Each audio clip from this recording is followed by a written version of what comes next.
Hi everyone, welcome to THT, and today we are going to talk about the rest of the cards from Secret of Power. The entire set has been spoiled this week. I didn't do a first impression video last week because I was in Bilbao, so we're gonna be doing one big videos to catch up on everything today. So this is Secret of Power First Impression Part 8. This video is sponsored by Card Market, the best marketplace to buy and sell cards in Europe. So buckle up guys, it's going to be a long video. I'm going to try to get covered all the cards from the set in this video. And I'll try to be as concise as I can.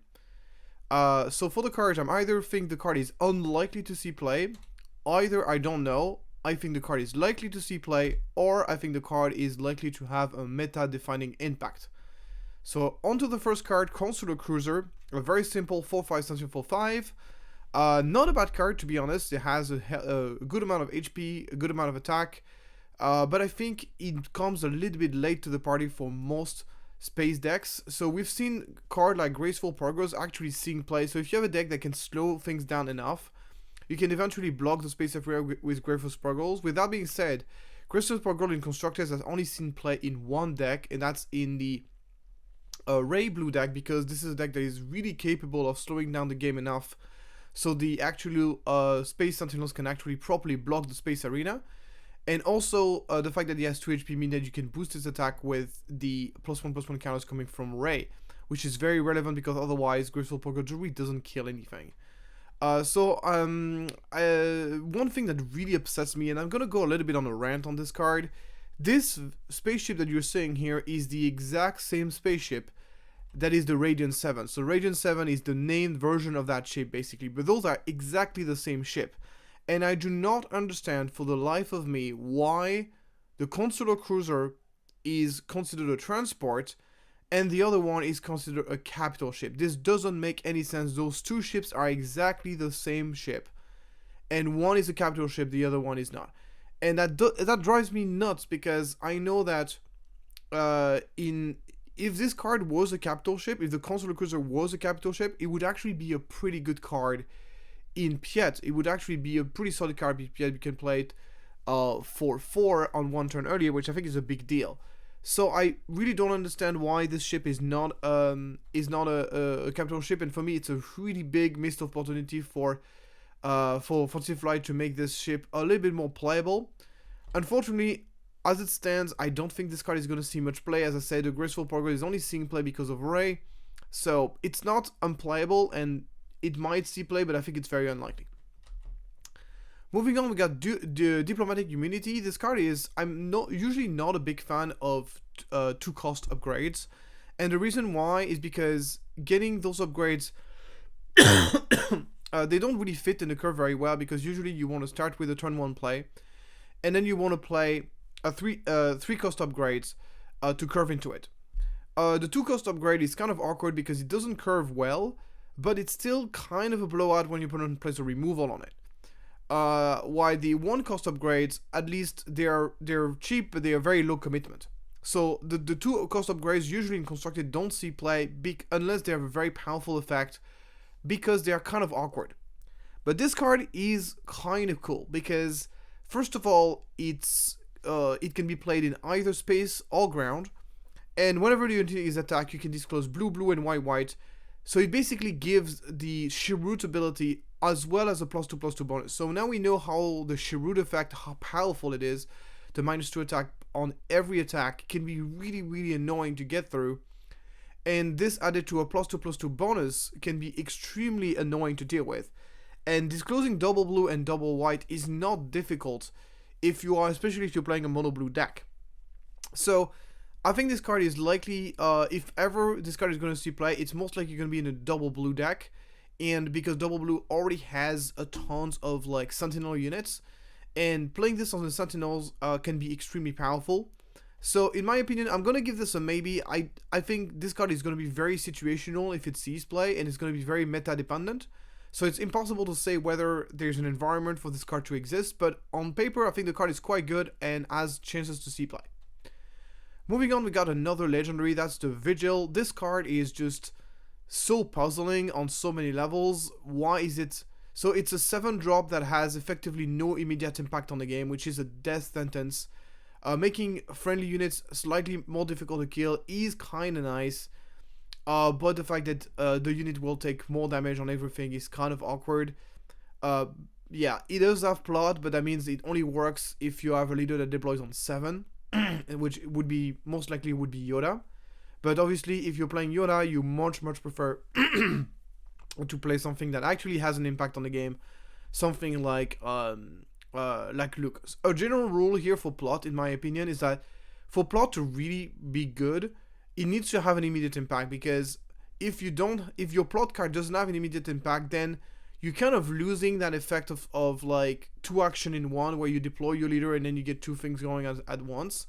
So I think plot loses a lot of its value on cards that don't have an immediate impact on the game, and that's the case here with Vigil.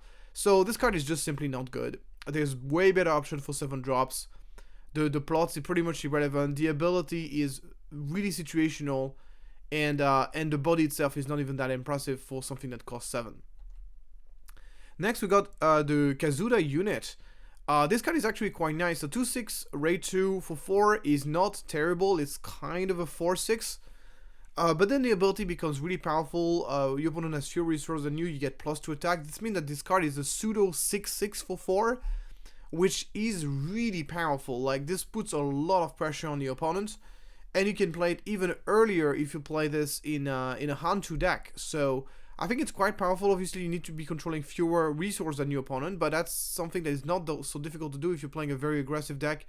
You might not be resourcing the turn after you play Kazuda, especially if you have a 4 deploy resource leader. So I think I'm gonna give this a thumbs up. This is gonna require some testing to see how powerful it is, but on paper this card looks really strong. Moving on, we got a Stolen Starpath unit. This card is actually quite nice. So first of all, I'm a pretty big fan of +1/+1 for 1 upgrades that can be placed on either space units and ground units, and also have an ability on top of them. And Starpath units has a pretty powerful ability. It's an on attack. Name a card, and if there's the card in this hand, you can actually generate the spy tokens. And even if you're playing against, you're playing in blind and you don't know what your opponent has in hand, knowing the matchup and knowing what deck you're facing, you actually have a very reasonable chance to hit. Like, for example, there's certain cards that you know that your opponent is most likely going to have in hand. And obviously, if you combine this with a leader that is able to see opponent hand, or like this card, which this color combination has plenty of, then the card becomes even more reliable. But keep in mind that it's a very low cost commitment. So if you actually you'll be able to see your opponent hand at the very least, and it's once again only a 1 cost, and you do get a +1/+1 bonus from it. And if you generate a spy token, then the card is really powerful. So I think there's a lot of things to like with this card. I think it's really solid. So I'm gonna give this a thumbs up. As far as the 1 cost +1/+1 upgrade that we've seen, this is one of the most playable in my opinion. Moving on, we got Face in Your Friends, and this card is really powerful. So you have to disclose 3 yellow and double white, which honestly I don't think it's reasonable to play. You have to play this card either in a double yellow deck, or a deck that plays a lot of yellow cards. And if you do, then the card is really powerful, because it gets to replace itself, because it's going to be looking you actually you get the 2 spy tokens, and you also get to draw a card. And it's not any card, it's 1 card out of 3, so it's a little bit of card selection as well.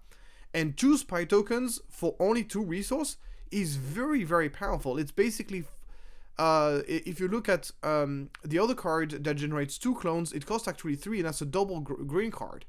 This one generates 2 spy token, not as good as 2/2, but it only costs 2 and replaces itself. Very powerful turn 1 play, and we know that this color combination, especially in double yellow, doesn't have access to that many good 2-drops. If you always look at double yellow decks, usually the worst part of their curve is usually going to be the double yellow, the turn 1 plays. The turn 1 plays are usually going to be the weakest one in this color combination. So this is a really powerful turn 1 play in my view. So really good card.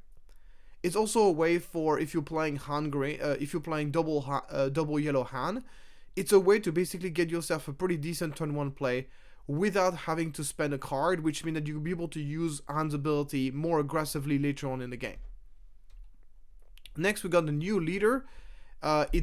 She's called Sabe, so she generated a lot of hype when she got revealed, because she has pretty decent stats. She comes out as on 5, a 3/6 with raid 1, so almost a 4/6 for 5, which is always great.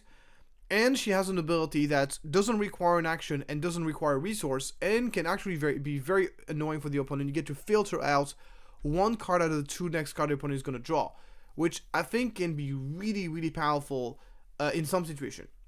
I think the card is, and then when she comes out, she basically has a Bazine effect every time she attacks, which also can be quite powerful. So I think she's quite solid. The only question is, how good is she going to be by comparison to other yellow-white leaders that exist? I personally think that she's pretty good on paper. The only problem I have with her is that she's going to have to compete with other yellow-white leaders, which are very powerful, mostly, of course, Quinlan and Han 1. So, is there a deck that likes her card enough that you actually would play her over Han 1 or Quinlan? I really don't know about that, so that's why I'm only going to give it a maybe rating. I also think that people have a tendency to overrate abilities that don't have an immediate impact, that don't have an impact on the board. While her ability is pretty strong on paper, it's an ability that has virtually no impact on the board whatsoever, and that has been a problem. For example, think about Yoda, for example. His ability is nice, but to be fair, the only reason why this ability is actually powerful is because of its combination with You're My Only Hope. If we didn't have that, Yoda ability would be extremely underpowered, and thankfully he makes up for this with one of the most powerful leader deployment in the entire game. So this is something that have to be taken into account.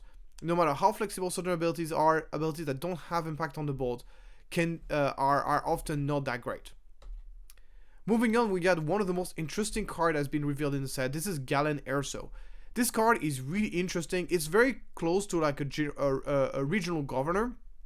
I come into play, you name a card, and that card basically has no ability, which is not exactly the same as preventing your opponent from playing the card. But basically, if your opponent plays a unit, the unit has no ability, and then kill the Gallen Erso later on, and that unit will regain ability, while Regional Governor will prevent that unit from being played. So the ability by itself is slightly worse than Regional Governor, but it has other upsides. So it also, both ability basically stop events. So Gallen Erso also stop events. You can name an event like Overwhelming Barrage, and your opponent still can play Overwhelming Barrage, but Overwhelming Barrage has no effect. So basically, as I said, slightly worse version of Regional Governor's ability, basically.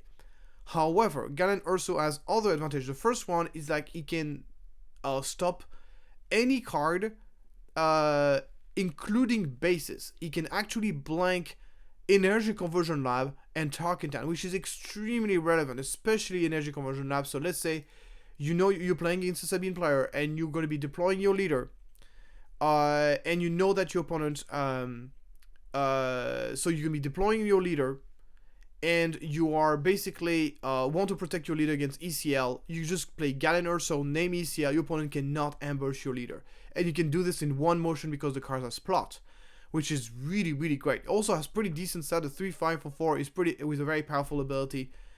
Similarly to Kira or Ahsoka, has been a pretty decent stat line for 4-drop. Last but not least, this card can also blank tokens. So doesn't do anything on experience token because they're just 1/1s. But you can blank, like let's say, you can actually blank a shield token and basically make shield token completely useless, at least as long as Gallen Erso is in play. You can also blank a spy token as well. If you say spy, all those spies will basically become 0/2s, which is pretty relevant in the set. So this card has a lot of application. It's very, very powerful. I would be very, very surprised if this card does not see any competitive play. So I'm going to give this a thumbs up. I think it's going to be great. Obviously, it's going to be meta dependent, but I think it's very likely to see play. Moving on, we got the remote escort tank, which is just a worst version of the Gladiator. Gladiator is a 5/6 in space, which, as we know, space units always are supposed to have less stats than ground units. And despite that, Gladiator still has more stats for the exact same ability. The remote escort tank does have plot, but I don't think this is enough to make this card playable, so I'm going to give this a no. Next, we got the Inner Rim Coalition. This card is awful. Basically 6-drop with no immediate impact on the game, stats that are not particularly good, and the ability... basically the ability is situational, but you don't really have control over when you can use it, because it's a when defeated ability rather than a when played, which makes this card pretty much unplayable. Moving on, we got the Implicate. Just like every card that gives Sentinels for a short while, this card is not good, and the fact that it gives a token really doesn't make up for that. Really a bad card. Then we got Pursue the Lead. This card basically discard a card, but you don't get to choose which card it is, and then if it's card that costs 3 or less, you get to spy a token. It's really bad. It's it's not always going to give you a spy token, in which case 2 just to discard a card is just awful. It's really not a good card. Even if you get to spy token, it's still not a good card. Just putting a 0/2 raid 2 into play and discarding a card is not even close to be worth it, in my opinion. Then we got the Valiant Commando. Valiant Commando is interesting as an aggressive card. The problem I have with this card is, like, if you played like basically on curve on turn 2, then the 3/3 stat line is going to be really bad and very easy for your opponent to get rid of, which means that the ability is pretty much never going to matter. And if you actually manage to connect with it and then you use the ability, yes, you get to deal 3 extra damage, but you also lost a unit, which honestly the opponent is very happy with. The only context in which I can see this card being good is as a finisher, as a way to kind of finish things out. But since the card has no immediate impact on the game by itself, it makes the card pretty bad, because then you place the card, your opponent can pretty much react. So basically the only way to use this card efficiently would be to combine it with something like a sneak attack, so you can actually play it and attack right away. But to be fair, there are far better sneak attacks target as finishers. It's simply just not a good card. Next we got Strike Force X-Wing. Despite having plot, this card is grossly overcosted. A 3/2 for 4, only dealing 2 damage to ready unit when played, is not really having much of an impact. It's just completely overcosted for the stat line and for the ability. Moving on, we got the Willrow Hood. The guy who is holding the... I can't believe that they made a card out of this meme. It's pretty funny. Anyway, this card basically allow you to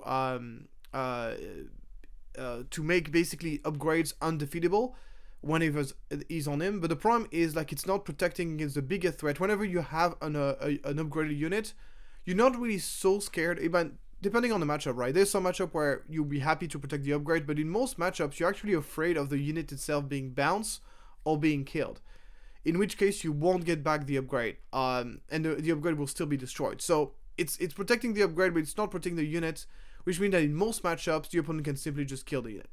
And there's no way to really combo off with that card, because it only works for 1 upgrade, so it's just simply not good. And the 2/5 stat line definitely doesn't make up for that. Moving on, we have the Eye of Aldhani, probably one of the most unique cards that has been revealed from Secret of Power.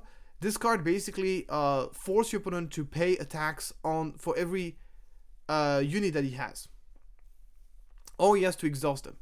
I think this can be really good in a control deck as a way to kind of like prevent your opponent from playing resources or having him to exhaust unit. Once again, every single card that gives your opponent the option to choose between the 2 different things have to be taken with a grain of salt. But this card is so incredibly cheap. If you're playing a control deck that has ways to draw a lot of cards, that can afford to play multiple cheap cards, this is probably one of the one I'm really looking at. So I'm going to give this one a maybe. Definitely going to be requiring some testing, but I think the card has potential. Moving on, we got the card Let's Talk, and this card makes me want to talk about legendaries in the set. What the hell is going on with legendaries in the set? This card is absolutely awful. Like it's incredibly situational. It's ridiculously overpriced, and it cannot even be used as first action if you want to have the discount, because it requires a friendly unit to be left to play this phase. So it's just so bad in every possible way, and the card is insanely overpriced if you want to play it for the full cost. I don't know what happened with this card. I don't know what came through the minds of the designers to make a card so ridiculously overpriced. It just doesn't make any sense to me. I understand that captures as a mechanic globally has been kind of overcosted. We've seen that in the previous set, but this card it's almost been a year since capture has been introduced to the game, and we're still making absolutely garbage capture card. I just don't understand it. Moving on, we got Outer Rim Constable. This card is basically a 2-drop version of Disarming Fang Fighters. You're losing a health and the unit is on the ground. I think that in terms of curve, there might be some decks that are going to be preferring to play the Outer Rim Constable instead of the Fang Fighters. The only negative I would put about the Outer Rim Constable is like it doesn't really have any relevant trade outside of the official one. But yeah, it's a good card, and I think it's likely to see play. I'm gonna give this a maybe because I don't know how people are gonna be prioritizing Disarming Fang Fighters, but once Fang Fighters rotates out, it will definitely see a lot of play for sure. It's just a really good, just really solid. Moving on, we got Blue Ace. Blue Ace is basically a discounted version of forgot the name of anyway, there's a 4/5/5 ambush in the game. This is a discounted version of this, but it has a downside that whenever he attacks, he has to you ready an exhausted enemy unit. I don't think the downside is that big of a deal because most of the time you're going to be able to ready the unit that you actually want to ambush and kill, which is really, really nice. And there are going to be situations, so there can be two situations in which the ability doesn't matter, is if your opponent basically has no exhausted unit, or in situations where the unit that you're actually attacking is the one that you're going to be readying, in which case the ability doesn't matter. The downside doesn't matter so much. So it's a pretty solid card. Obviously there's a combination with Kazuda, even though Kazuda is an aggressive deck, so I don't know how much they want to be running full 5 ambush cards in there, but it's a pretty solid card. This tight lines for the price is pretty insane. It allows you to ambush most of the key units that you want to destroy, all the Falcons, the Victor Leader, all those cards that you want to ambush the turn after and leave a pretty sizable body behind, which I think is really, really powerful. Next, we're going to talk about the first leader of the second leader of the day is Dryden Voss. So this leader is very, very interesting. He has some of the most powerful leader ability in the game, at least on paper. This card, basically you discard a card and you give a unit that costs 5 or less ambush. You can only discard a card that costs 6 or more, though. So you have to discard an expensive card for this to work. And then he has a late deployment, comes under 7. His stat line is pretty bad, coming out at 5/7 overwhelm is not great. But to be fair, his ability is so powerful that it actually makes up for this in my opinion. And then the ability becomes a lot better. His static ability becomes so much better when he deploys, because now you can discard any card from your hand and then you can give ambush to any card in your deck. And since it's a requirement for the deck to discard a card that costs 6 or more, it means that you're going to have a lot of cards in your deck that's going to cost 6 or more. Meaning that you can give ambush to very, very large things, to all the usual suspects. But obviously the playability of the card is going to be surrounding how many good 5 cost things, 5 cost or less, can you give ambush in the history of the game. Because as opposed to something like a Yoda, for example, Dryden Voss actually has an ability that allows him to actually slow down the game and stabilize the game, so he can get to the position where he can actually deploy, which I think is very, very key. So we're moving on. Let's go for each color. What are the best card to give ambush to using Dryden Voss? The first one I like is Darth Maul. Darth Maul has been used with ECL for a while. It is kind of situational because you need to have 2 ground units to ambush into, but if you can give it ambush for free, it's very, very powerful. So a lot of people have been comparing Dryden Voss with 2 Fennec Shand. One of the key difference between Dryden Voss and Fennec is the fact that Fennec requires you to pay a cost to give the card ambush, while this allows you to ambush on curve for free, which I think is super, super crazy relevant. So Darth Maul is a great card to give ambush to. I also like the 5th brother in the history of the game. Can kill a unit that has as much as 4 HP, and sometimes kill something smaller and something that's 1 HP as well, which is great. We got the Starwing Scout. If you do have the initiative, you can ambush Starwing Scout into anything that's 4 health, and we know there's a lot of relevant cards that have 4 health in the history of the game. Once again, Victor Leader, all the Minion Falcons, and then you get to draw 2 cards, which is very relevant because you're going to be doing card advantage for discarding a card to give those cards ambush. So being able to get some cards back is going to be super relevant. IG-11 is another great card to give ambush to. Can snipe potentially kill 2 units with, for example, the Swoop Racers using AG11 in their Antu ECL deck recently, because it's just a really solid card to give ambush to. I also like Heavy, that can basically ambush and kill something that has as much as 7 HP, assuming you get Coordinate. And then you got the Punishing One, which is another good card that you can ambush some really large target, and you can kill multiple units with 1 health with this card as well, which is great. In the blue colors, we got the good old Gideon Ask, which has kind of disappeared from most build because people prefer to ambush stuff like Vader. But this card has the advantage of costing 5, which means we can combine it with ECL. Also love the Devastating Gunship. You can actually ambush first and then use the Wind Plate to finish off the unit if attacking with the gunship was not enough, and you were left with a unit with a bunch of damage on it, which is going to be super threatening because of the grit. The Death Trooper is also a classic one. Can kill something as much as 5 HP on the ground. And obviously we got Anakin. We're going to be discarding a bunch of cards using Dryad Invincibility, so obviously we're going to be able to enable Anakin super easily to get the -6/-6. So Anakin is probably going to be the number 1 reason to be playing a blue version of Dryden Voss. Moving on now to the green. Unfortunately, the green, which is the primary color of Dryden Voss, has the fewest amount of great ECL target. Unfortunately, the biggest one I could see was Rook, which can basically ambush and kill something of any size, and basically turns the shield afterward, which is really nice, making it a very, very tanky unit that kills something of any size, which I think is great. Captain Phasma, if you have a build with a lot of first order card, basically you get a double +2/+2, and you get to ambush with a 5-cost unit. And then the MC30, a solid card to ambush if you want to kill anything in space. So overall, my rating of Dryden Voss is obviously it's going to be a maybe. He has a very unique ability.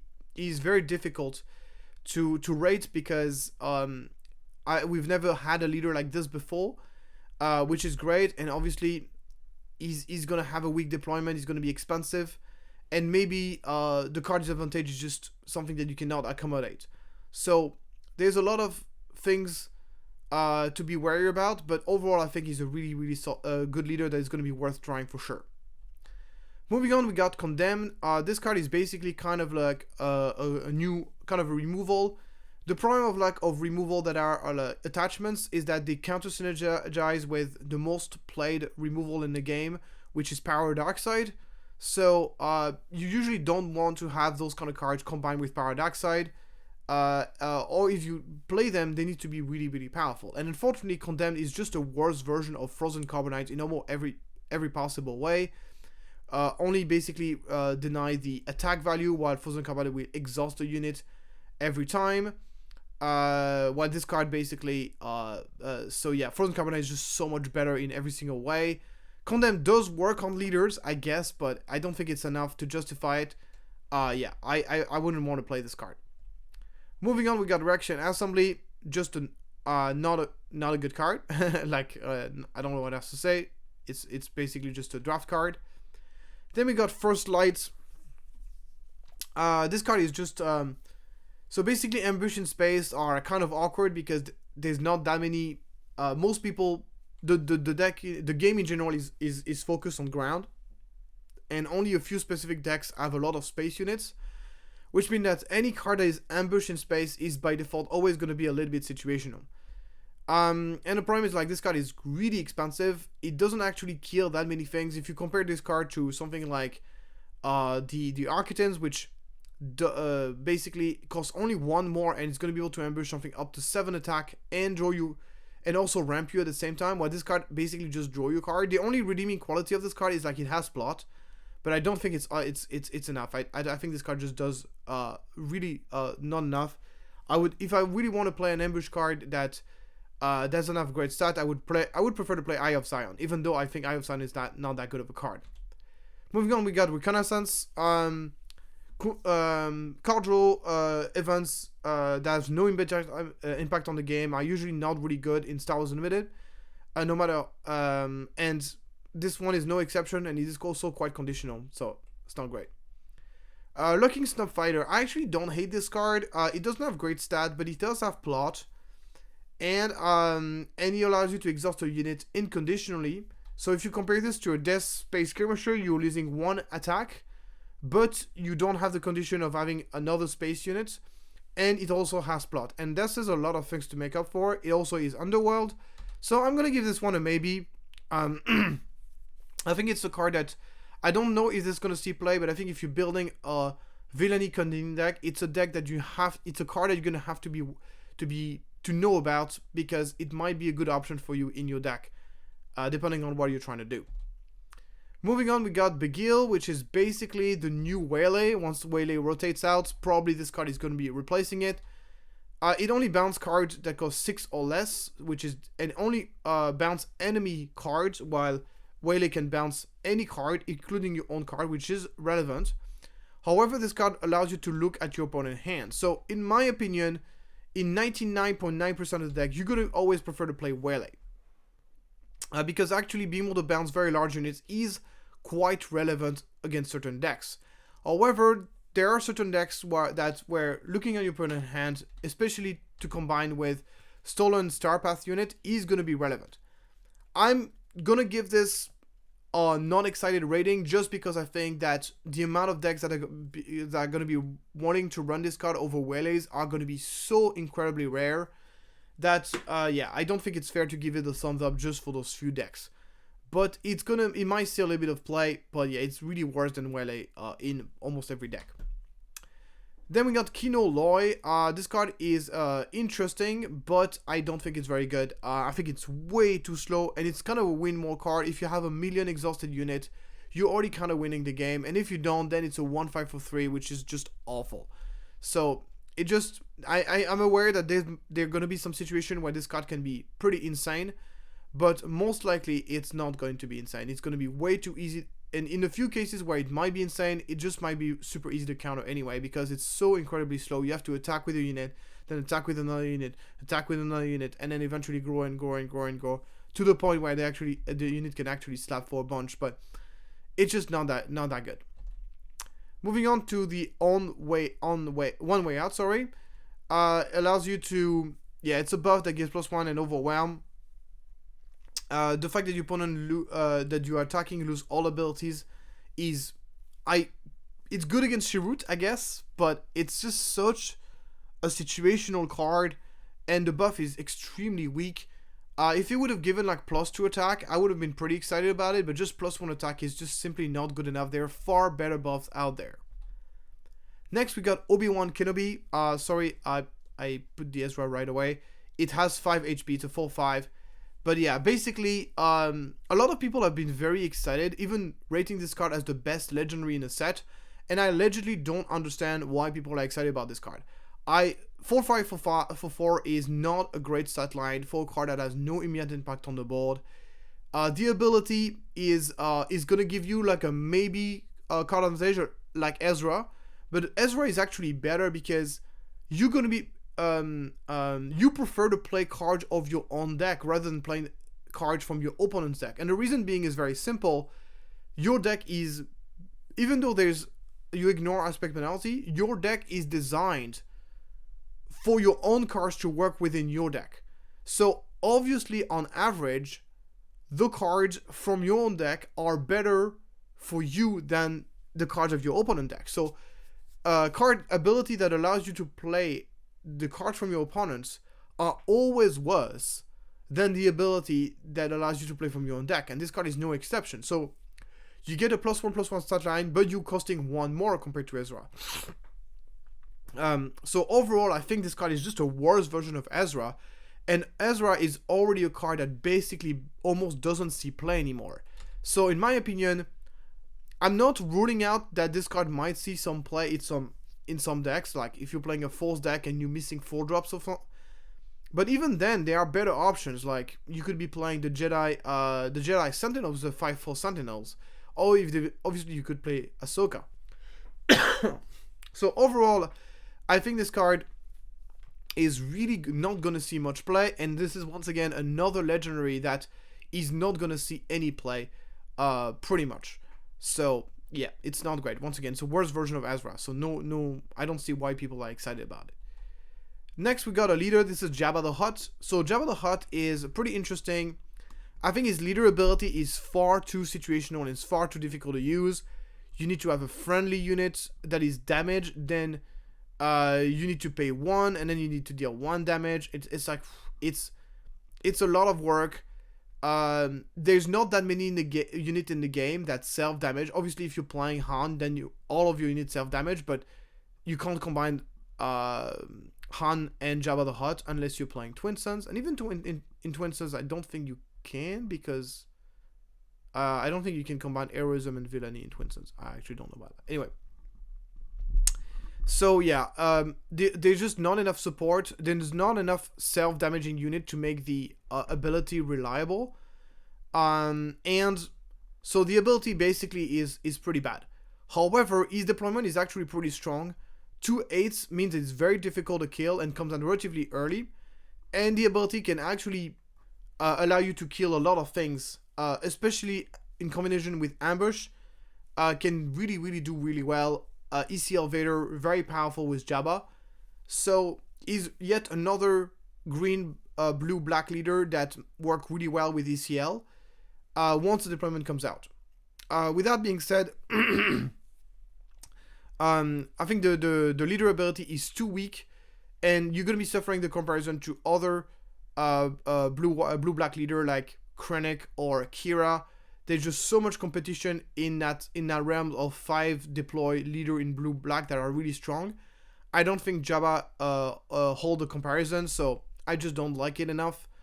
The 2-8 also, yes, it's difficult to kill, but also means that your body really doesn't do much of anything. So that's also another problem. So in my view, bad leader ability, but very strong ability once he's deployed. But I don't think it's enough to quite compete with the other blue-black leaders. Moving on to Beloved Orator.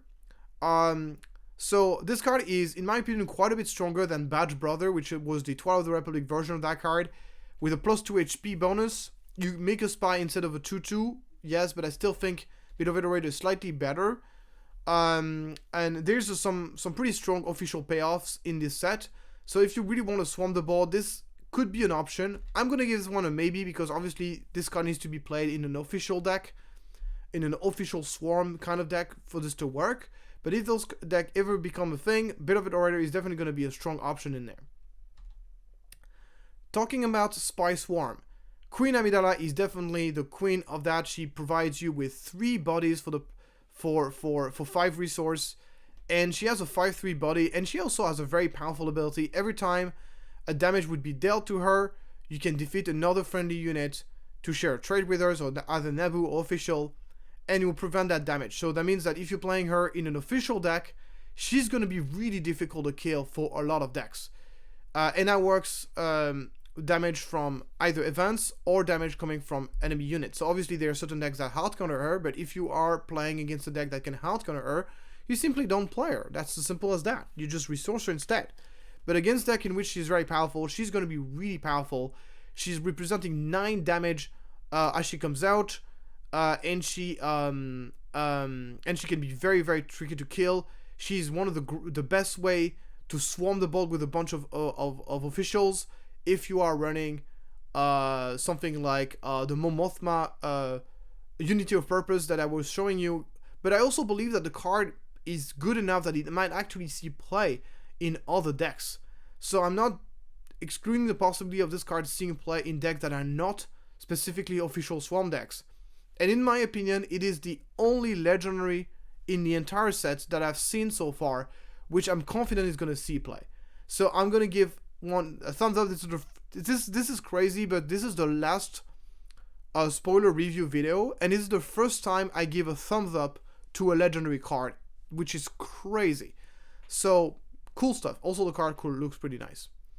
Moving on now to the renowned Dignitaries, and this card was the missing pieces that we were missing for the Mon Mothma Unity of Purpose deck. So when Mon Mothma got revealed, I've showed off basically an official double green Unity of Purpose deck, and the idea of this deck was pretty much to do the same thing as Rex Unity of Purpose, but better. But what I was missing was really a big payoff for officials, And we got this. This is a really massive payoff for official, because as this card comes out, very easily you're going to have between 4 and 5 officials in play, and you're going to be able to heal for 10, 12, 13, which against an aggro deck is basically a win button. So what is the reason why this card is a big deal in my opinion for this deck is because it compensates one of the major weaknesses that the Unity of Purpose deck had, was that it's a card that obviously has to run a draw in Manufactory, which is the lowest HP base in the entire game at 24 HP, and therefore the aggro deck could simply just kill you before you had time to play Unity of Purpose. They could basically just ignore your units, go base, and win the game. No more, because with Renowned Dignitaries now, you can actually play it and you will be able to heal yourself back up.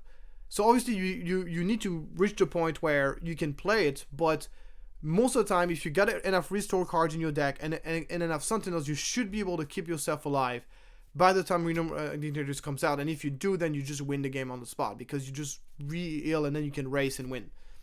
So that's really powerful. Also, the card comes up with pretty decent stats of 5-6, considering this card is going to heal you 10, like on average, which is just crazy. Obviously, it's bad against control, but the Unity of Purpose deck is excellent against control anyway. It's mostly, once again, solving one of the major issues that the deck has, was like just deck ignoring you and just trying to race you. And so it's obviously going to be a thumbs up. Obviously, the deck that is attached to this card is not guaranteed to see play, but I think this card is really going to be one of the most important cards of the deck if this deck ever comes out. And it is the only major official payoff that we've seen from this set, which is a bit unfortunate, because this set is entirely, almost entirely focused on officials. It's not going to be weird that this is pretty much the only major official payoff that we're getting, but anyway. Moving on, we got the Elite Squad. This card is just completely ridiculously overpriced with no real immediate impact on the game. There's no reason for this to see play. The Corellian Hounds is kind of cute against control, but even control decks sometimes do play a few ground units, so it's going to be unreliable. I'm giving this one a maybe. It also might be good against some space deck that don't play ground units. I can see a world where this is played, but I think it's very unlikely to see play, to be quite fair. I think it's a very generous maybe. Moving on, we got the Hutt Cartel Starfighter. It's supposed to be used with Jabba. I think Jabba got very little support this set, to be fair. And this card is just not really good. Coming out once again, a 3-2. Sorry, a 3-3 for 3 in space is just garbage. So this card should have had at least 6 HPs to come out as a 6 HPs to come out as a 3-4. I think that would have been far better. Before we move on to the rest of the video, I just want to let you know that you can pick up Yoda. My Ally is the Force on card market for €5.50. It's a card that already sees plays right now. It's one of the key cards of the Yoda deck, the Yoda green deck, and it might see even more play after rotation, so pick up your copy before it goes up in price. Moving on now, we have the Captain Rex. I'm actually a pretty big fan of this card. Among the 6 cost Sentinel units that we've had access in blue-white, we got Obi-Wan Kenobi, which has seen extensive amount of play. This one, of course, only gets Sentinels into the turn, but he's a 7/7, which makes a big difference. That means he will basically trade with a lot of different things, puts a lot of pressure, and also cannot be bounced with Cunning, which is kind of cool. So I think it's really cool. I don't think it's necessarily competing with Obi-Wan, because Obi-Wan has the advantage of always having Sentinels. However, it does compete directly with General Recon, and me personally, I find Captain Rex to be better than Recon. So Recon can give experience on people, and can do some cool synergy with ECL. But overall, I don't think it makes up for the fact that Captain Rex has basically 2 extra attack, which I think is a lot. Keep in mind that Captain Rex also gives Sentinels to an enemy unit when he's attacked, but honestly, it doesn't really matter. So in my opinion, I think Captain Rex, I'm going to give this a thumbs up. I don't think it's better than Obi-Wan, it's different, but I think it's better than Recon. And Recon has seen a little bit of play. Moving on now to the Senate Warden. This card gives experience when he dies. The problem is, whenever you got a when defeated effect that requires another unit to be in play to work, that means that you need to actually have 2 units for this to work, and your opponent can usually work around this to make sure you never get the experience token. So this card is just simply not great at all. Too easy to play around. Karis Nemik is a new 2-drops that is going to work notably in Sabine. It doesn't have great stat, a 3-2 for 2, but the when defeated effect generating a spy is very, very relevant. I think in a meta where everybody's playing 2-4, this might not make the cut, but if we're in a meta that is very control heavy, having a unit that leaves a body behind when he dies is super, super crazy relevant. So I'm going to give one a thumbs up because I think it's likely to see play, but I can see a meta where this sees 0 play, and I can see a meta where this card is everywhere. So we'll see how it goes. Next, we got Nemik Manifesto. So we were talking about earlier the +1/+1 for 1 upgrades. This one, however, I don't think is very good. Cannot be attached to vehicles. Giving something the Rebel trait is extremely situationally good. And the fact that it deals 1 damage for every friendly Rebel units, that's going to deal 1 or 2 damage. It's really, really not great. There's far better options. For example, Heroic Resolve, in my opinion, far better card that even doesn't see play right now. So yeah, not a good card. We already talked about that card. Moving on to the So Gerrera Ewing. 6-drop with no immediate impact on the game. And an ability that is quite that requires you to have multiple units on the board. The Saboteur is irrelevant. It's very tanky but doesn't put a lot of pressure. This card is simply not that great. For the same price, you can get a Ruthless Raider that does have an immediate impact on the game, and that does also something when it dies. A far better card, obviously not good at all. Moving on to the Fool Me Arm and Operational. A new ways to give you guys to give your Vader Ambush, which is always great. But this one is a bit trickier because if your opponent needs to have attacked your base. So first of all, your opponent can play around it a lot easier than something like Timely Intervention or Shin Flurry. So yeah, the fact it's plot can be quite good, but you need to have basically the cost of your deployment of your leader deployment to match the unit that you actually want to ambush. So that's a bit tricky because most likely you want to use this card on something like a Vader or something really powerful to ambush with. But then you need to have a leader that comes out on 7, so it's a little bit tricky. So to me, it is a lot worse than Shin Flurry, and which was already a worse version of Timely Intervention. So I think it's unlikely to see play. The only redeeming quality of this card is like it's a trick, meaning that you can fetch it out of Jabba the Hutt and also making a discount for 0, which is very relevant. But I still don't think it's going to be enough to make the card playable. Let's move on now to the next leader, and it is Cassian Andor. So, once again, I'm going to have a little bit of a rant here. I think this is probably one of the worst leader design we've ever seen. Not in terms of playability, because I think Cassian is actually quite possibly a strong leader. The problem I have with this is that it is not fun to play against. It's going to be an absolute horrible... It's going to be horrible to play against this.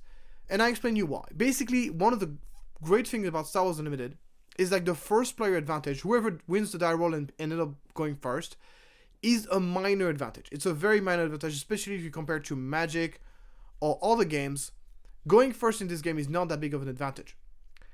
And therefore, I think any cards that basically gives you a significant bonus for having the initiative is a bad design. So for example, a card like General Pride, who is a significantly better 2-drops whenever you're playing first, is not a good design because it basically gives you a free reward because you're going first. And I think this is bullshit. I don't think in a game that is supposed to be skill based, you should be rewarded just because you managed to win the die roll and went first. I just think that's just nonsense. And now, General Pride was only one unit, so you had to draw it to actually be able to make use of it. Here we're talking about a leader, so it's going to be a leader that's going to systematically going to have an advantage every time it's going first, because now the friendly unit that have damage an opponent base's face can't be attacked. That means you can basically, if you're playing first, you're going to be attacking with your Battlefield Marine into the base, and then your opponent cannot trade back the Battlefield Marine. Therefore, you're getting double punished for not having the initiative. And I think this is not a good design at all. I don't think it's fun to play against. I don't think it's going to be fun. I think it's going to be... And it's going to make it very snowbally and very annoying. And it's the same for the leader deploy. Leader is super squishy, but then if you have initiative, surprise, this unit can't actually be killed. And gonna hit you like a truck because he has 6 attack. Not a good design. It's not fun. Like, I don't understand. Like, whenever you're making a mechanic, before you should think about whether this mechanic is unique or interesting. Is it a fun mechanic? So yes, Cassian Andor is a unique design that emphasizes on the initiative, but it also makes the game really luck based. And the other thing I don't like as well is like overemphasizing on the initiative, or basically making the initiative matters a lot more, is gonna basically make it so people are gonna stop playing their cards so they actually can take the initiative.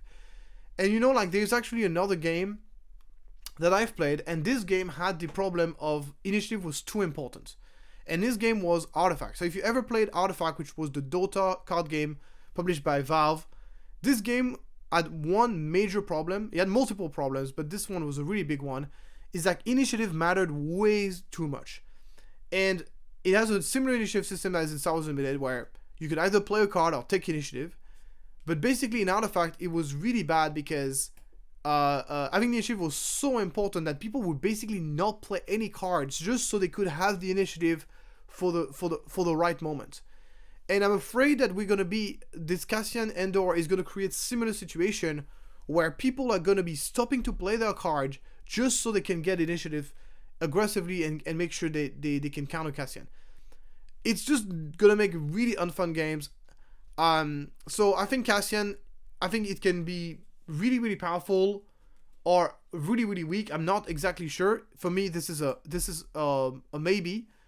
But I really, really hope this leader is non-competitive, because if it is, it's gonna be not fun to play against at all. It's gonna be awful for the game. Moving on, we got Renewed Friendship, which allows you to return the units for discard pile and create 2 spy tokens. I don't think it's amazing.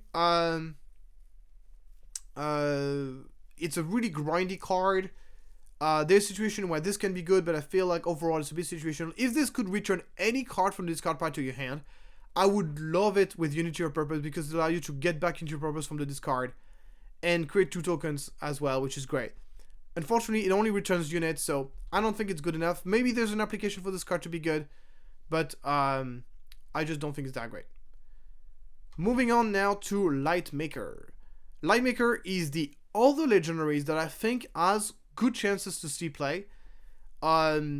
So basically in space, there's not a big difference between a 3/4 for 5 and a 7/4 for 5, because most of the units in the game will be able to kill that dude anyway, and he's in space, so it's not that difficult is relatively difficult to interact with by nature.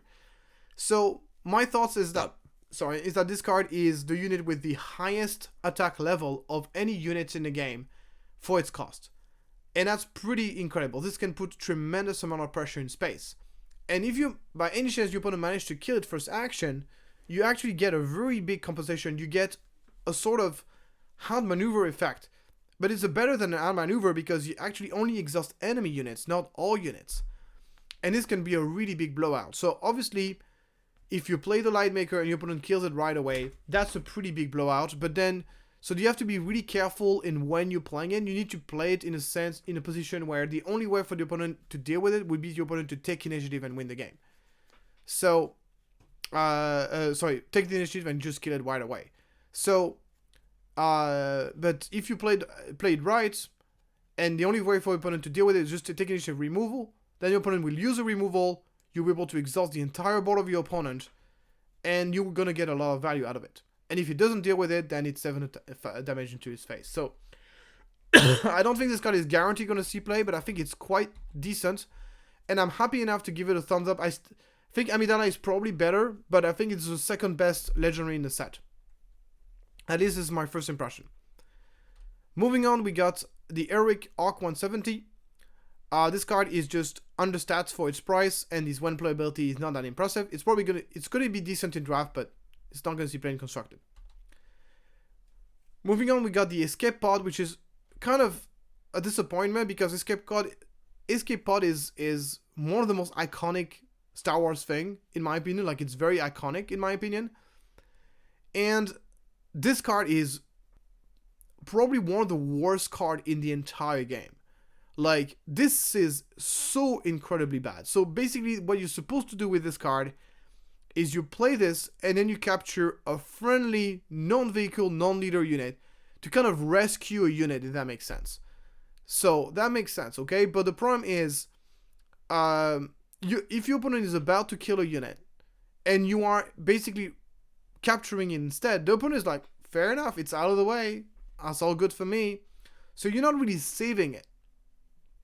And on top of this, you need to find a way to destroy your escape pod, because otherwise that unit is going to stay captured forever. So it's so incredibly bad. Like, I cannot imagine a situation where you would be happy playing this card. It's so incredible. And to add insult to injury, it doesn't work on vehicles, it doesn't work on leaders. It's just so incredibly bad. Like, I don't understand how could you ever possibly want to play this. So it might be one of the worst cards in the entire game. It's so incredibly bad. There's so many better ways to rescue your units that are heavily damaged. Moment of Peace, Covert Strength, for one cost that can do much better than this. The design team, like this card, even for 0, I don't think this would have been good. Moving on, we got the Embarian Mobile Cannon. This card is kind of cool. It's create a vehicle that if you deploy your leader on it can be like really oppressive. But I think it's more cute than it is good. There's still like a significant number of things that can counter it, and it's a 6-drop with no immediate impact on the game. So I don't think it's very good. Moving on, we got the Scour the Archives, and once again, I don't understand the design of this card, because this card is just a strictly worse version of This Is the Way. This Is the Way does the exact same thing of this card, but gives you twice more cards. And can also get you Mandalorian. I mean, obviously this card only costs 1, but in what world would you play? Yeah, that's just so bad. So incredibly bad. And This Is the Way sees 0 play, by the way. If you're ever going to be running a deck with a lot of upgrades, run This Is the Way, because it gives you twice more for only 1 more. Moving on to Relief Request. Just like every single card that heals units, it's not good. And the fact that this card can heal multiple units is incredibly situational. It's not good, and it's also overpriced. Then we got the Imperial Dark Trooper. It took us 1 year, almost 2 years, but we finally got it. We have the villainy version of the Battlefield Marine, and it is really like a villainy version of Battlefield Marine, because it has the same stats, no ability as well, but it also has very relevant trait, which was one of the main characteristics of the Battlefield Marine, was that he was a rebel trooper. I don't think Battlefield Marine would have seen nearly as much play if it was not a rebel. And Imperial Dark Trooper is Imperial, Droid, and Trooper, which is 3 relevant traits. So this card is great. It's great for multiple reasons. So first of all, 3342 is just really strong in the game, even though 3342 is not as good as it used to be, because before basically Legion of the Force, 2-4s were really rare. So you would most likely face 2-3s or all the 3-3s, or 2-3 or 3-2s, in which case 3-3 was a really good stat line. But now that 2-4s are all over the place, 3-3 is becoming a little bit less good. Still a good stat line though, in my opinion. And the thing is, like, green-black had some of the worst 2-drops in the game. So you are giving one of the best ever 2-drop in the entire game to a color that had really few 2-drops. So that's a really big deal. It's really going to change a lot the early game for those kind of decks.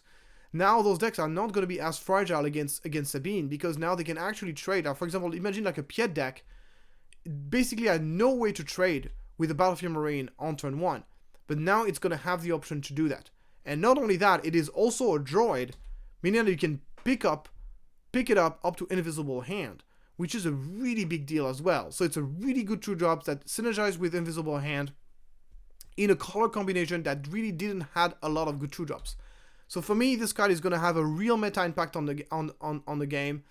It's going to make green-black a lot less fragile in early stage of the game. And yeah, so I don't think it's going to see play in every I think there were a time where this card would have seen play in every single green-black deck. Nowadays, I don't think it's going to be as true. I think nowadays, it's definitely going to be a little bit more situational than it would have been otherwise. But I still think it's going to see a lot of play and it's going to have a real meta impact. Moving on to Senator's Aid. This card is awful. 2-3 for 1 is not even that good to begin with. And this one only works if you have initiative. And please, FFG, stop printing early game card that have bonuses when you have initiative. That's just not, it's not a good design. Please, stop doing that. And by the way, because it costs 1, usually when you play a card that costs 1 is because you want to go double 1-drop or you want to go 1-drop plus use your leader ability. In which case you're going to lose the initiative, which makes this card even more awful. Moving on to Diplomatic Envoy. I don't see any reason to play this card over Timely Intervention. While Timely Intervention does everything in one motion and without having to use a card because you're using from Smuggle. This card requires 2 motion. You play the card first and then you play the ambush card, which telegraphs the play a lot and gives the opponent a chance to react, which is really, really annoying. You do get a 2-2 in space as a compensation, but I don't think it makes up for this. It's just so much worse than Timely Intervention in the same color. There's simply no reason to play this card, at least until Timely Intervention is legal. Moving on to Shadowcrawler. Not an awful card. That's a lot of stats, and it does have an immediate impact on the game. That's probably going to be really pretty decent in draft. But looking at 7 drops that have ambush, there's just so many better options, especially in villainy. So for me, it's not gonna see, this card is not gonna see play. Moving on now to Ferrix Uprising. I think this card is pretty interesting at like giving you a removal for a deck that plays a lot of units. Unfortunately, there's one little line of text that basically kills this card, and this is the control in its arena, which means that it's arena limited. And usually, whenever you're playing a bunch of units on the ground, you want to be able to have removal that basically affect the space arena. So that's, in my opinion, what kills this card. Next, we got Murkrapper Crab Robot. 4-3 for 3 is a pretty bad stat line. The ability is not awful, but I don't think it's good enough to make the card playable. It is Separatist and Droid, but I don't think that's enough to make it good, even in a Count Dooku deck. Next, we got the Sherman Paranoid. So this card is the first 2-6 for 3 in the entire game, I believe. So really difficult to kill. And when your opponent draws a card, you can disclose red, and if you do, you create a spy token. So this card can actually be quite of a strong counter, because this ability is not limited. You can use this ability over and over again as long as your opponent drawing cards. So if you're playing against a deck that draws a lot of cards, this could be a really good sideboard card against it. And it's quite hard to kill, so your opponent is likely to have it. I think the problem I have with this card is the same problem I've been having with double aspect card for a while. Is like Fantasy Flight Game does not understand that you do not want to make cards both situational and be double aspect. Because being double aspect by itself already makes you situational. So if you're combining a card that is very situational and you're also giving a double aspect, it makes the card unplayable. Because now there's no situation in which you would see play. There's tons and tons of cards that we've seen over and over again that would be very playable if they were single aspect. But because this card double aspect, it makes it doubly situational. So now you need to be able to have a double red deck, and you need to be in a situation where you want to have this card against someone that draws a lot of cards. There's just too much to ask. And for this reason, I think this card is unlikely to see play, even though I can see once again a case where you want to play this card. But I think the likelihood of those two of the star aligning in such a way that this card is good is just too narrow. Moving on, we got Contraband Star Hopper. Terrible card. No reason to play. There's far better Underworld 2-drops in the game.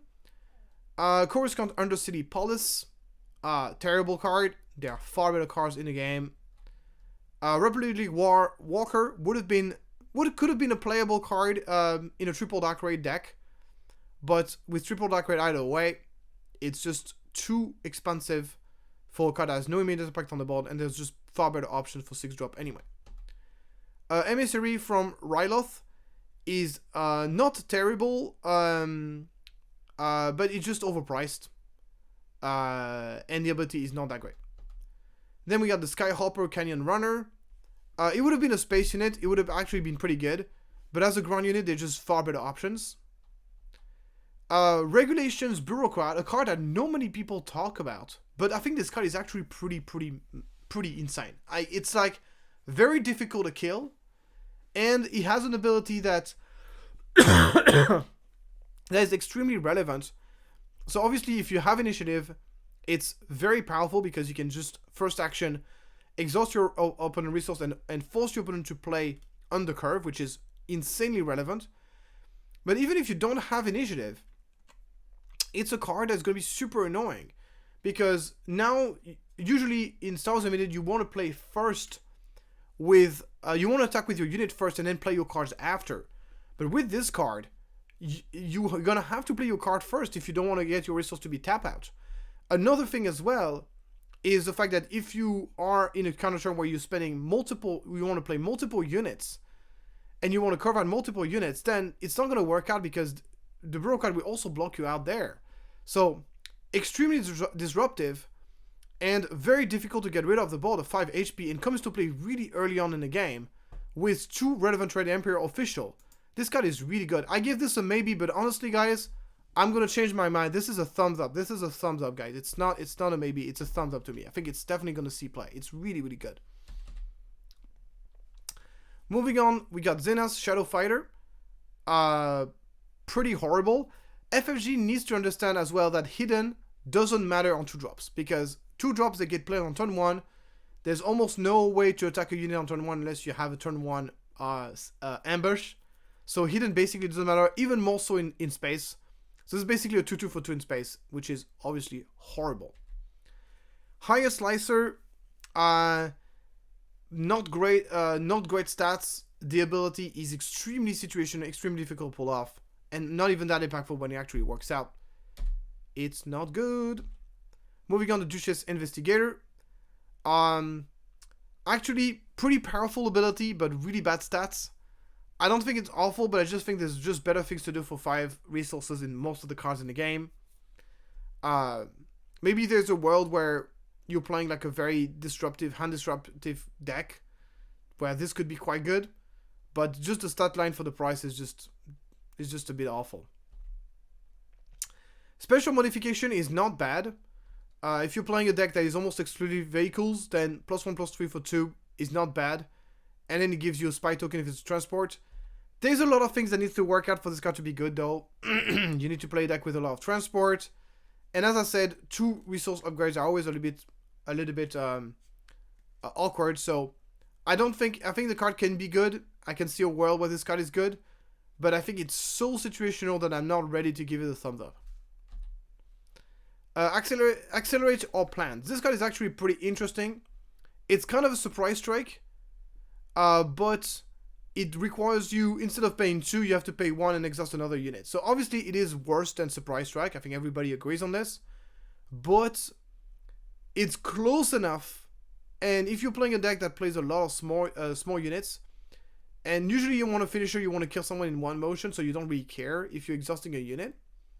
So I can see this seeing some play. I can see this being like a 4th copy of Surprise Strike. So I'm going to give this one a maybe. Moving on, we got the Crate Veteran, just not a card that is meant for constructed play, obviously. Then we got the ISP Laborer. Some people have been talking about, yes, another good droid to pick up from Invisible Hand. But this is not a good droid, guys. 1/4 Restore 1 is not good, like, in constructed. That's not good enough. That doesn't kill anything. The Restore is pretty neglectable. So, no, thank you very much. Moving on, we got Inspector Shuttle. which can be which is going to be another way to reveal your opponent's hand early on. It's just a little bit of a very luck-based card, and it's very unlikely to be better. It could be a 2/4 in space, but like the problem with this card is that if you don't hit, the card is awful. 1/3 for 2, and if you do hit, it's going to be a 2/4 in space, which is not that amazing. So the ceiling is not very high, but the floor is very, very low for this card. Obviously, if you hit multiple units, then it can be a blowout, but what are the odds of this? Extremely small. Inspiring Senator. The ability is a when defeated, which makes it very difficult to play around for you, and very easy to play around for your opponent. And the stats are awful, so this is obviously unplayable. Assault Probe, same problem. You got a when defeated bit that is quite situational, because it only works on enemy exhausted ground units and only deals 1 damage. But because it's a when defeated effect, you don't have the control on when it's going to trigger, and it obviously has horrible stats. Even in draft, I don't think this card is going to be good. The Clandestine Connection, which I think is the last card for today, is not good. It's an overpriced upgrade with an ability that is just not great. And yeah, you're actually giving stat. It's an ability that you yeah, the ability is just extremely expensive. Everything is just ridiculously expensive with this card. And that's it. We've reviewed the entire Shadow of the Galaxy set. We've done it, guys. Thank you so much for following this video if you've been that far. And now I'm ready to give kind of my global impression about the set as a whole. Once again, I haven't played with the set much, so all this is just pretty much first impression. But if I had to basically kind of rate my first impression, I would say that the leaders are interesting. There's a lot of interesting leaders. We saw Dryden Voss. We saw Bail Organa. We have also the new the DJ, which is, those leaders are like very, very unique and very interesting. So at least we have that, which is great. So there's gonna be some stuff to experiment with and some stuff to figure out. And those leaders end up being meta. They're gonna play really, really different from the other leaders we already have. So that's a good sign. I would have liked to have a couple of leaders that at least I know for sure is gonna see play. I don't think I gave a thumbs up to a single leader in the set, which is a little bit worrying, because it means that there's a chance that there might be no leader that is playable in the upcoming set, which I think is very worrying. So on one hand, I'm really happy that we're getting a lot of out of the box, very, very interesting leaders. But on the other hand, I'm a little bit worried that no leaders might see any play. So that's a little bit kind of how I stand about the leaders, at least as far as constructed Premiere is concerned. Now talking about the regular cards. I think the regular cards, I'm quite happy about them overall. There's a lot of good playable cards across the board. We got some really solid 2-drops. The plot cards are quite powerful as well. So I think I'm quite happy about the power level of the regular cards. And people who've been comparing this set to Twilight of the Republic, I believe that this set has a far higher power level than Twilight of the Republic as far as the regular cards is concerned at the very least. So that's really cool. And then I just want to put a word of course, once again, I know I'm repeating myself a lot, but just, I have to talk about it because it's quite important, is the legendaries. This set has the worst legendaries we've ever seen in the history of Star Wars Limited across the board. This is the worst set of legendaries we've ever seen. And it's even more impressive because if you compare this to Twilight of the Republic, there's actually only like 15, I believe, 16 legendaries in Twilight of the Republic, while here there's 20. There's more legendaries in this set. And even then, out of those 20 cards, there's basically maybe 2 or 3 legendaries that are going to see play. That is absolutely insane. Like, I do not understand the business strategy from Fantasy Flight Games to make legendaries that are so weak. Because here's the thing, and this is something I've said before and I'll say it again, people buy products, at least they buy regular booster box because of the legendaries. The legendaries are the #1 factors. People don't open regular booster box for showcases because they're so rare. They don't open them for foil and hyperfoil, because if you want foil and hyperfoil, you rather buy a collector product, collector boost, carbonite boosters. The only main drive is to get your set of regular legendaries. That's the main reason to be buying booster box. So my question, the following, is like, unless you're doing draft or sealed, who is gonna buy regular booster box from the set? I just don't understand. I cannot recommend anybody to buy more than 2 booster box of this set, because there's simply nothing to get. There's nothing to get. There's the legendaries are gonna be worth $5. Like, even the best legendaries are gonna be worth $10. That's crazy. Like, the best card in set costing $10. Like, that is just not good. The good business strategy. And the problem is, like, this has a recoiling effect on stores. Stores are not, people are not gonna buy booster box. The stores are gonna be left with a lot of unsold boxes, and then they're gonna be less willing to buy booster box in the future, because they know those guys don't sell. But they would sell if only FFG would print decent legendaries. And it's also gonna make the booster opening very, very boring. At least the good news is, if you don't have a lot of money and if you're on a budget, this set is going to be super easy to collect. Like, there's literally going to be nothing expensive in the set. You can literally just go on card market and just boop, buy the rares, the uncommons that you need, and that's it. But I don't think, so it's good for those people, but I don't think it's good for the game as a whole. It's not good for FFG, it's not good for the game, and you can trust me, guys, if it's not good for FFG, it's not good for the game, it's not good for you either.